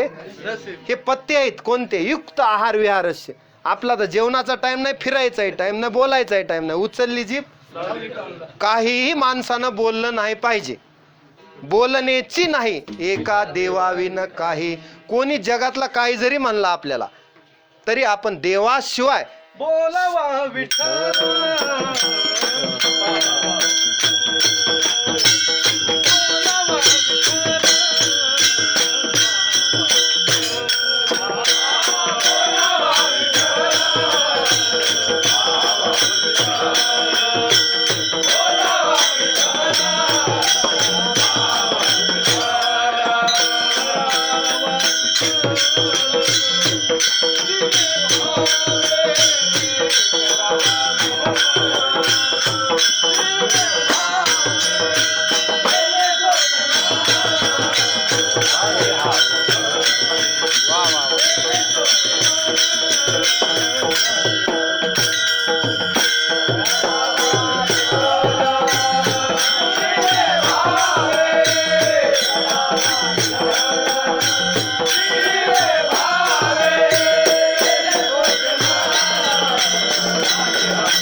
छान.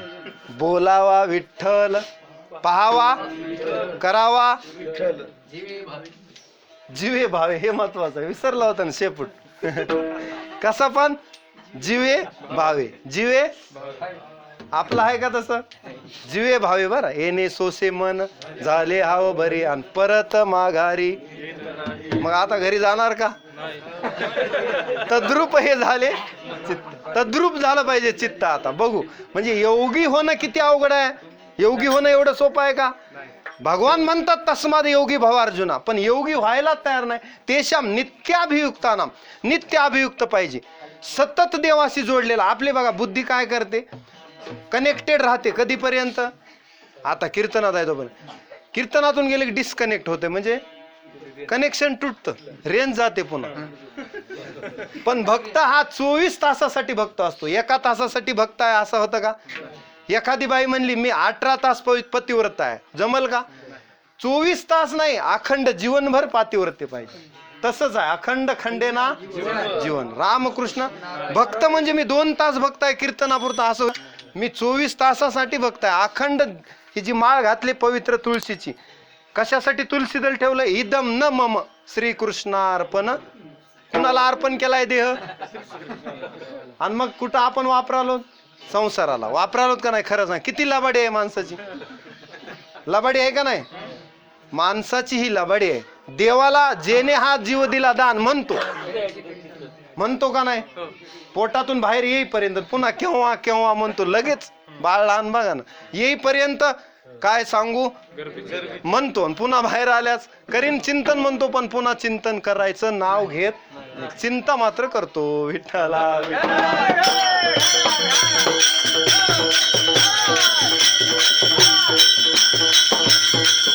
चला मग दत्तात्रेय योगी कसे आहेत? अभंगाच्या ध्रुवचरणात सांगितले काय? तेने सांडी एली माया. आता थोडं फास्ट घेतो, 2 पर्यंत तरी संपाव, आणि 24 गुरु सांगायचे राहिलेत.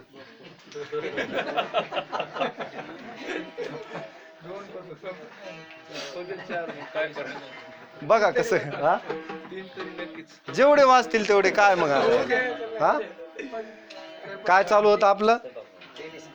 तेने सांडी एली. आता लक्ष द्या, जीव कशानं भ्रमित झालाय?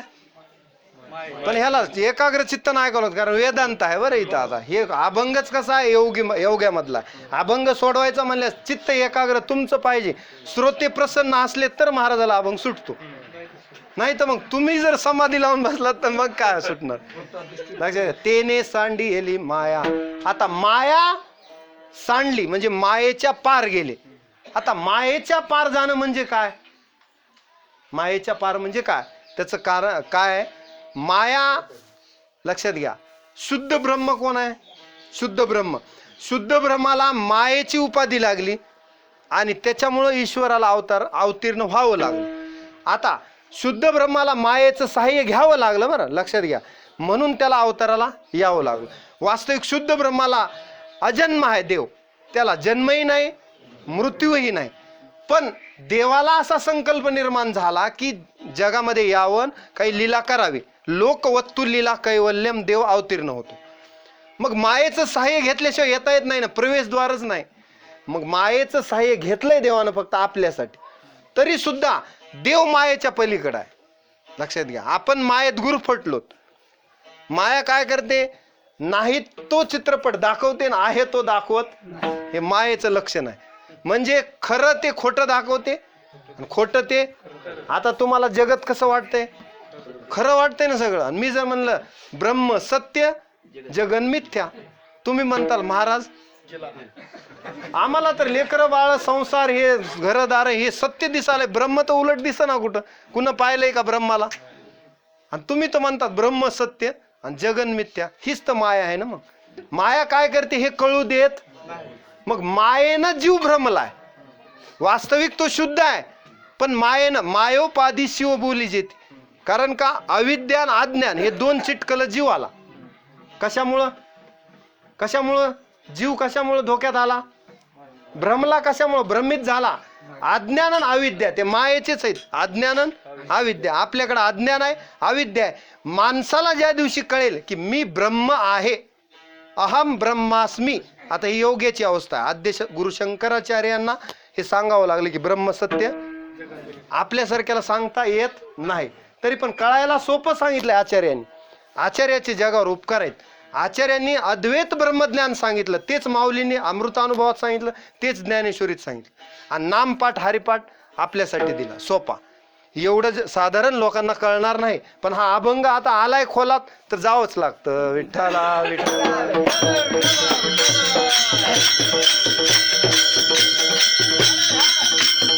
मग मायेनं आपण भ्रमलोत. माया वेष्टीला जीव माझा. कशानं वेष्टीला आहे? आणि त्याच्यामुळं मी माझेनी खरे म्हणतो. कशामुळं म्हणतो मी माझेनी खरे?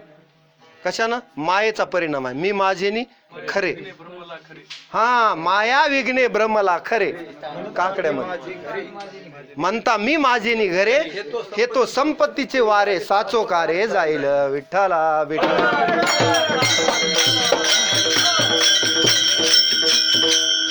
मग ह्या मायेच्या पलीकडे जायचं असल्यास देवानं एकच सांगितलं, जो माझ्याकडे आला तरच मी माया पार करू. तो त्याचीच माया पार होऊ शकते, दुसऱ्याला मायेतून पार जाता येत नाही. भगवान गीतेत सांगतात दैवी हेशा गुणमयी. ही माया कुणाची आहे? मम माया पण दुरत्यया. मम माया पण दुरत्यया. दूर पार करण्यास कठीण आहे.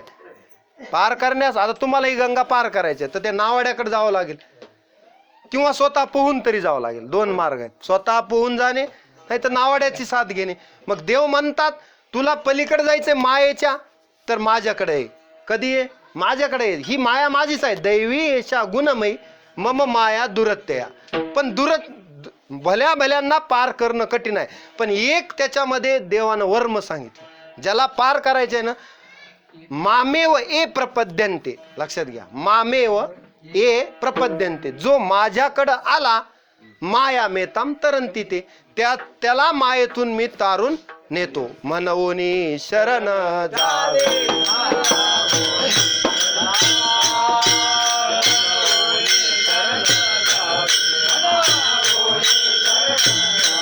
सर्व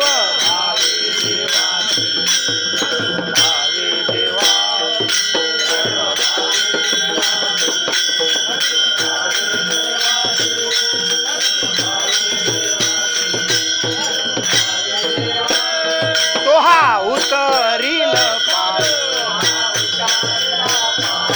हा उतरील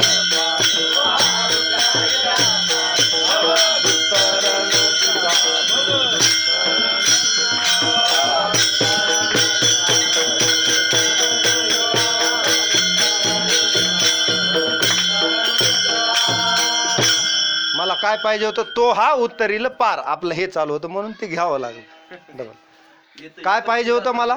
येत एकची लीला तरले वा, जे सर्व भावे मज भजले अंतया आयलीच थडी सरले. कुणाचं सरलं? जे सर्व भावे जो मज होय अनन्य शरण, त्याचे निवारी मी या लागी शरण मीची एको विठ्ठला विठ्ठला.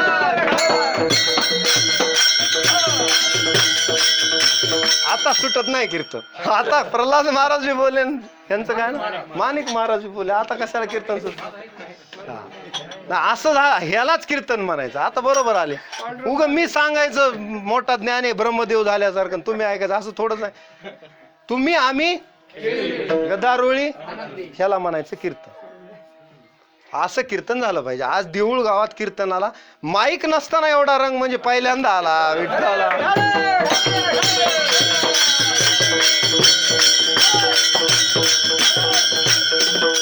चला, म्हणजे काय?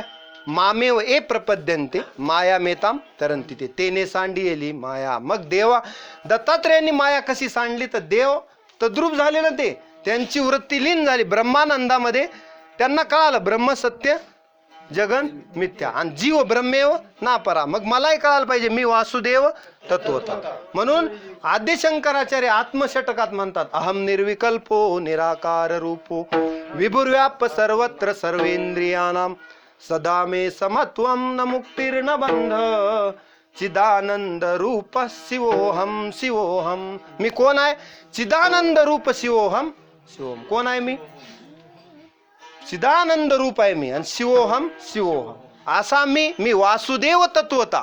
कळो येईल आहे ठाऊक दुजा नाही मागुता. हे कधी कळेल?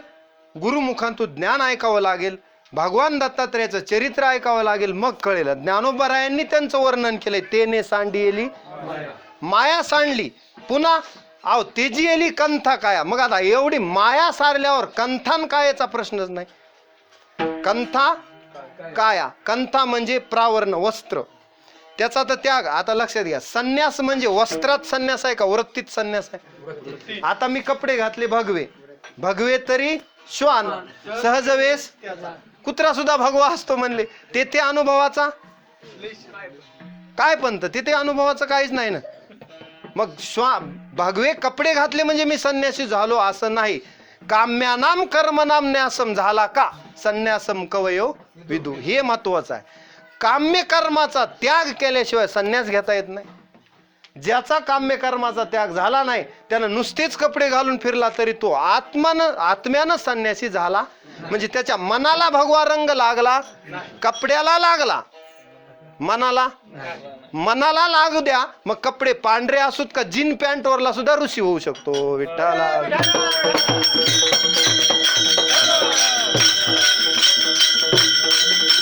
म्हणजे संन्यासी वृत्ती आहे, कपड्यावरून संन्यास नाही.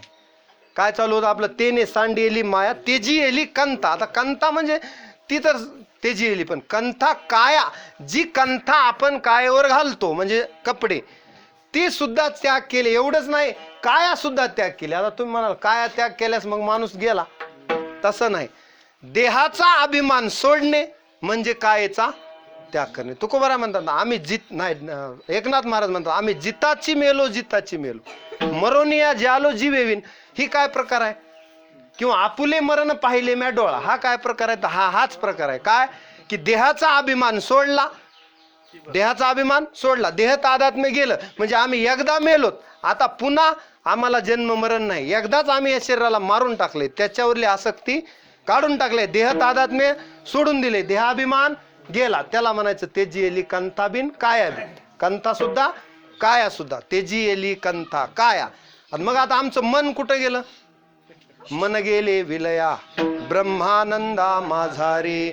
आमचं मन त्या देवात लावलं, आता कोठे धावे, आता दुसरीकडे आमचं मन जात नाही, तुमचे चरण. आता ही अवस्था यायला किती मनाला उन्नत करावं लागेल? ऐकायला गोड वाटतंय, पण आता इथून कीर्तनातून गेलं तुमचं मन किती पळतं हे तुम्ही बघा. मन गेले विलया, आणि आपलं मन कुठं शेतात जातं का घरी जातं, कुठं जातं आपले आपण तपासा. विठ्ठला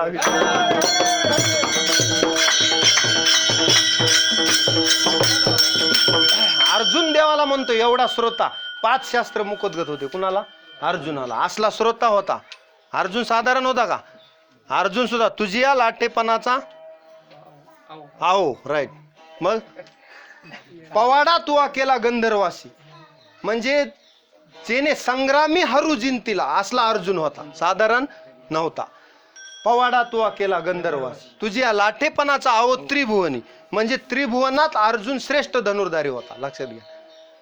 धन्य अर्जुनाची भक्ती, त्याला सहाय्य लक्ष्मीपती, त्याचा सारथी भगवान, ध्वजस्तंभी हनुमान, ध्वजस्तंभी वानरू तो मूर्तिमंत शंकरू, आणि सारथी शारंगधरू अर्जुनेशी.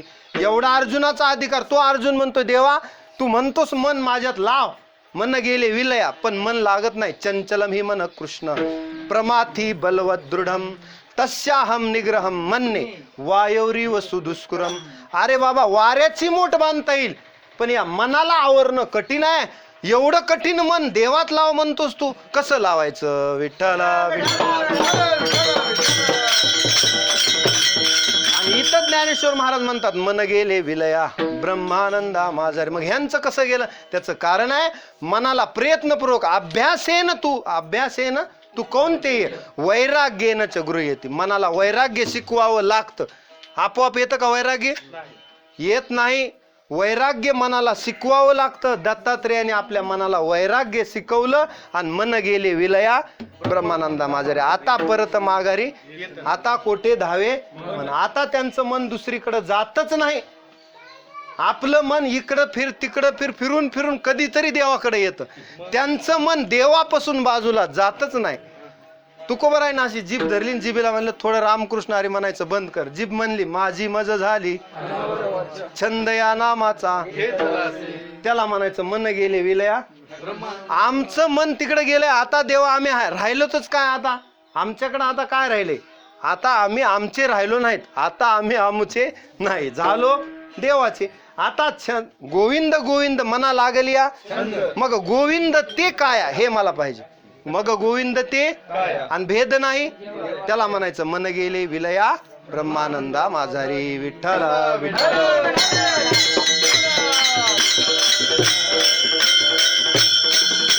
आता वेळ झालेला आहे, फक्त तिसऱ्या चरणाचा अर्थ सांगतो, शेवटचं चरण पुन्हा गाऊन घेऊ, मधलं राहू देऊ. एकदा अर्थ सांगतो तिसऱ्याचा, विठोबा रखमाईचं भजन घेऊ, वेळ खूप झाला आता. चला. अनुहत ध्वनी नाद तो पावला परमपद, उन्मनी तुर्या विनोद छंदे छंदे डुल्लत असो. आता लक्षात घ्या, ह्या सुद्धा अवस्था कशा आहेत? उन्मनी अवस्था, तुर्य अवस्था, योगातल्या मनाच्या अवस्था आहेत. मन उन्मन होणं म्हणजे काय? त्याची खून काय कर, डोळ्यामध्ये ज्याच्या तेज असेल त्याचं मन उन्मन झालेलं असतं, त्याची खून आहे. आता लक्ष द्या, ह्या वरच्या खुना ह्याच्यावरून बी समजता येत नाहीत, पण मन उन्मन कधी होतं? उन्मनी अवस्था कधी येते योग्याला? ज्या वेळेस योग्याला भगवंताशिवाय या जगातलं काहीच आवडत नाही, काहीच म्हणालो मी, शरीर सुद्धा नाही, त्याच्यावर सुद्धा प्रेम राहत नाही, देव इतका आवडतो. ज्ञानोबरायला विचारलं ना, तुम्हाला देव किती आवडतो?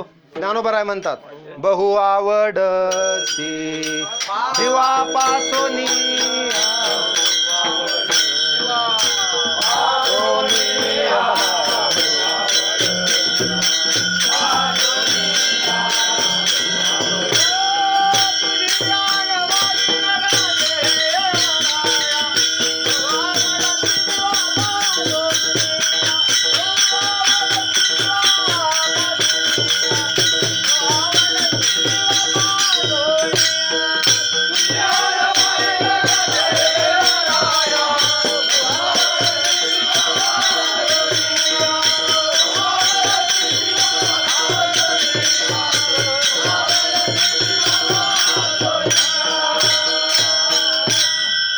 देव आवडला पाहिजे एवढा. किती? जीवापेक्षा जास्त. बहु आवडसी जीवा प्राणापेक्षा ज्याला देव प्रिय आहे त्याची अवस्था अनुहत ध्वनी नाद. आपल्या शरीरात सुद्धा सोहम सोहम जप चालूच आहे. जसं भगवान म्हणतात, यज्ञानाम जप यज्ञोस्मी. जर ध्यानपूर्वक आपण जप केला तर तो सुद्धा यज्ञ होतो. यज्ञानाम जप यज्ञोस्मी. जप यज्ञ सगळ्या यज्ञात परम आहे. तो सोहम सोहमचा ध्वनी आपल्या शरीरात, तुम्ही ध्यानस्थ अवस्थेत बसलात तर तुम्हाला सुद्धा ऐकू येतो. तो अनुहत ध्वनी जो नाद आहे ना, तो योग्याला ऐकू येतो आपल्या शरीरातला. मग तो अनुहत ध्वनी नाद दत्तात्रेयांना ऐकू यायचा. तो पावला परमपद.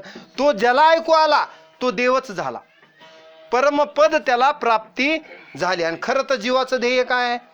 परमपदाची प्राप्ती करून घेणं. ह्याच्यासाठी आपण जन्माला आलो. कशासाठी? प्राप्ती करून घेण्यासाठी. आता किती राहिलं आयुष्य आपलं माहित नाही. झाली का प्राप्ती? करण्यासाठी प्रयत्न किती केले आपले आपण तपासा.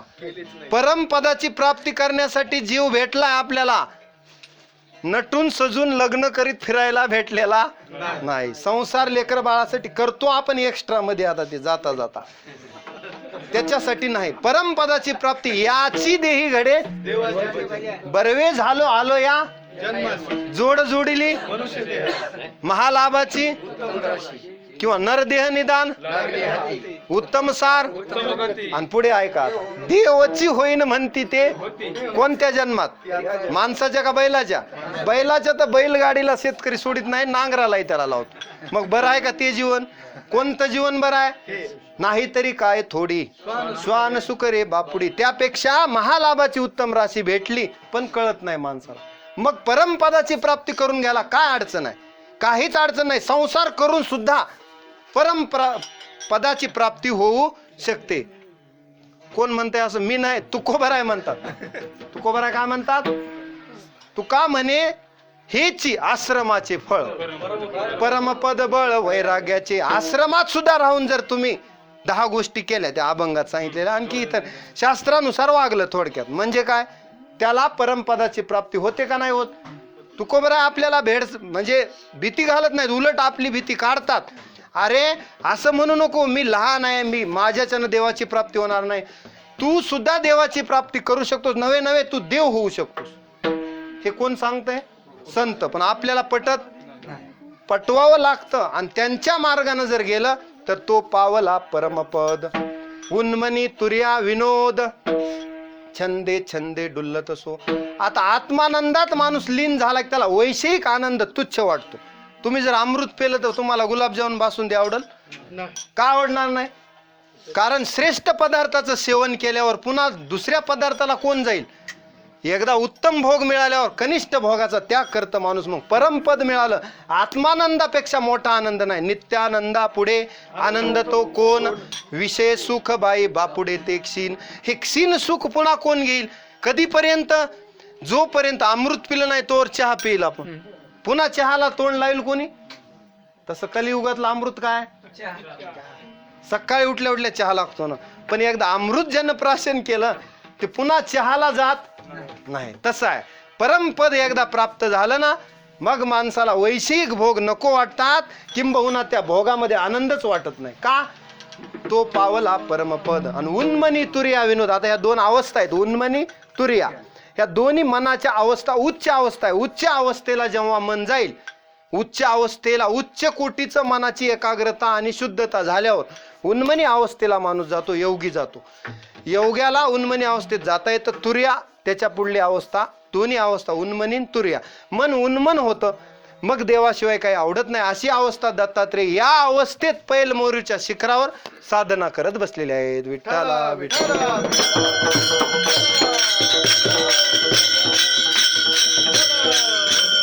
आता भगवान दत्तात्रेयाला ही अवस्था एकाएकी प्राप्त झाली नाही. भगवान दत्तात्रेयाने 24 गुरु केले. थोडक्यात सांगतो मग शेवटचं चरण. 24 गुरु करण्यामध्ये पहिल्यांदा पंचमहाभूतांनाच गुरु केलं त्यांनी. पृथ्वी, आप, तेज, वायू, आकाश.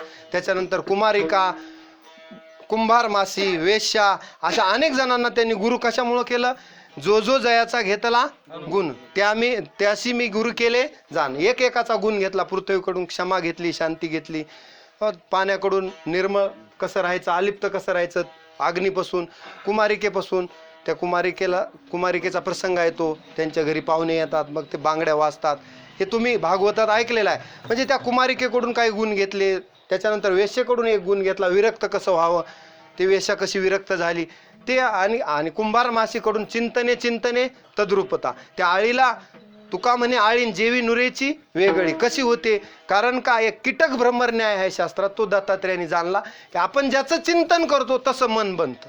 थोडक्यात सांगतो, तुम्ही जर विषयाचं चिंतन केलं तर मन वैषयिक बनतं. तुम्ही स्त्रीचं चिंतन केलं तर मन स्त्रीन बनतं. आणि तुम्ही जर भगवंताचं चिंतन केलं, मनाचा स्वभाव आहे ज्याचं चिंतन तसं मन. तुम्ही त्याला जिथं जोडलं तिथं ते लागतं. मग देवाकडं प्रयत्नपूर्वक जर लावलं, मयेव मन आधत्स्व मयी बुद्धिम निवेशया, मग निवशिष्यसी मयेव अथ ऊर्ध्वम न संशया. मग देवालाच येऊन मिळशील असं मन उन्मन झालं दत्तात्रेयांचं.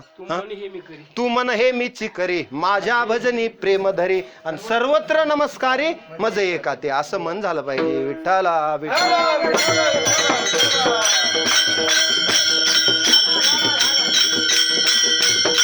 मग एवढी अवस्था झाली. आता तुम्हाला तर गंगा जवळ आहे, स्नान करायचं, ध्यान धारणा करायची.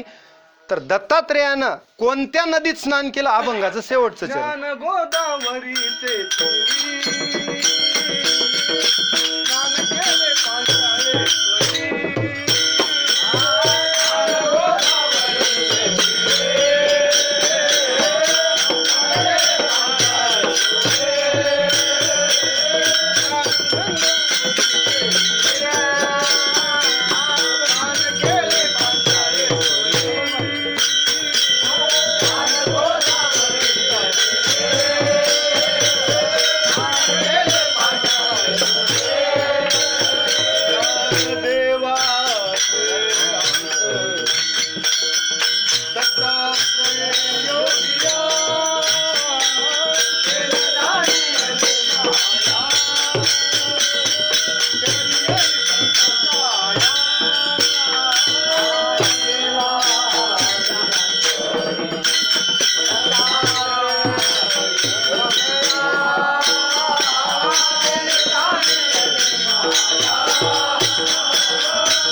ज्ञान गोदावरीच्या तीरी स्नान केले पांचाळेश्वरी, ज्ञानदेवाच्या अंतरी दत्तात्रेय योगिया. कुठं स्नान केलं? ज्ञान गोदावरीच्या तीरी. ज्ञान गोदावरीत स्नान करावं लागतं. कारण का? वरी आपण ज्या पाण्यानं स्नान करतो ते पाणी शरीराचा वरचा मळ धुवून टाकतं. आणि अंतरंगातला मळ कोण धुतं? ज्ञान नावाचा साबण अंतरंगातला मळ धुतो. नाही निर्मळ जीवन काय करील? मग काय करावं? तैसे चित्त शुद्ध नाही ते तर बोध करील. एखाद्या माणसाला किती बोध करा, हा, व्यर्थ आपली वाचा सिनू नये. कुणासाठी? हा, खळाची संगती, किंवा एखाद्याला बोध ते त्याशी बोध कैसा असे, क्रोधी अविश्वासी त्याशी बोध कैसा, व्यर्थ आपली वाचा, त्यांना मात्र बोध होत नाही अविश्वासी माणसाला. त्याच्यामुळं मनामध्ये काय सांगत होतो मी की पाणी आपलं शरीर वरचं धुतं, वरवर हे चर्म धुतं. चर्म म्हणजे काय? चांबडी. चांबडी स्वच्छ करतो आपण. राईट, तीर्थे बाह्य, वा, कर्मी अभ्यंतर उजळे, सबाह्य अभ्यंतरी तू एक दत्त. अभ्यंतर म्हणजे आत उजळण्यासाठी, आतला दीप उजळण्यासाठी. उजळीला दीप घटी, सांडिली त्रिपुटी सांडावी लागते, दीप उजळावा लागतो. तुका केवढा केवढा, तुका आकाशा एवढा. आपलं काय चालू होतं? ज्ञान. ज्ञान काय करतं? अंतरंगातलं पातके, अंतरंगातली अशुद्धता काढून टाक. आपण कोणती आंघोळ करतो दररोज? आता तुम्ही गंगेला गेला तर तुम्ही खालून डुबकी मारता आणि वरून रेडा पोहत असतो. काय फरक आहे? फक्त चर्म प्रक्षाळीले वरी वरी म्हणजे वरी वरी. पण अंतरंगाची आंघोळ झाली. कोणतं स्नान झालं पाहिजे? ज्ञान गोदावरीच्या तीरी स्नान केले पांचाळेश्वरी. पांचाळेश्वरात स्नान दत्तात्रेयांनी केलं ना आपणही जाऊन करतो. फरक आहे. पण त्यांनी ज्ञान गोदावरीत स्नान केलं ना आपण फक्त ज्ञान काढून टाकलं. गोदावरीत मी स्नान केल्याचा आनंद मानला.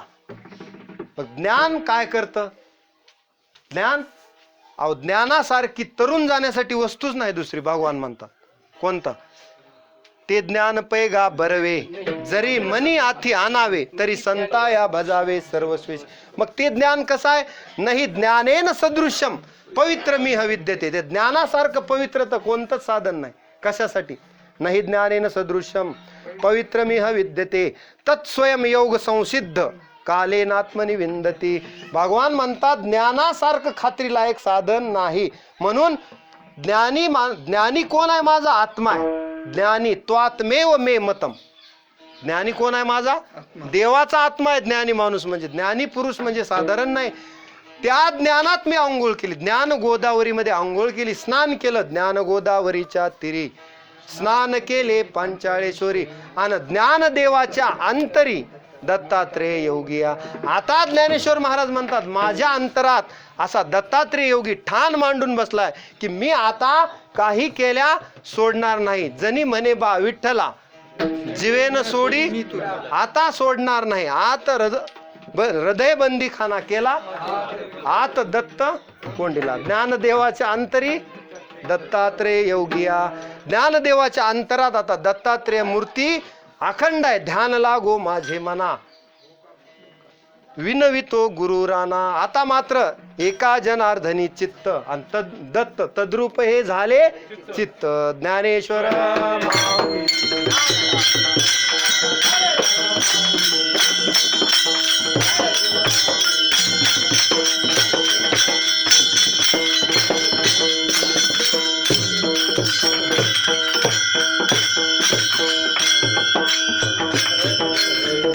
जय जय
दत्ताची आरती घ्या.